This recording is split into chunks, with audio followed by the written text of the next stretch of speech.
पहली से लेकर 9वीं तक के बच्चों का एक प्रोग्राम यहाँ पर मुनासिब किया गया है। इसमें यहाँ पर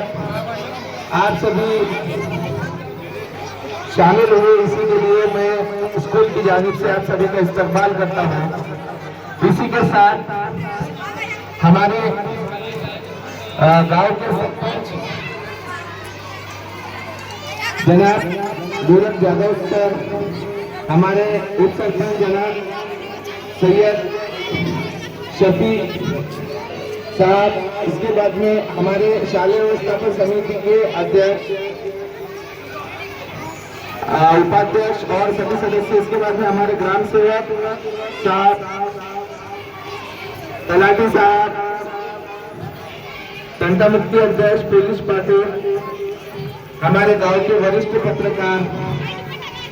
सभी ग्राम पंचायत सदस्य और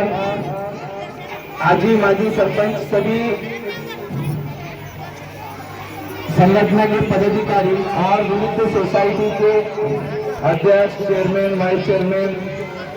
इन सभी से मैं गुजारिश करता हूँ कि यहाँ पर उद्घाटन का प्रोग्राम होने जा रहा है, वो सभी यहाँ पर आए, स्टेज पर आए।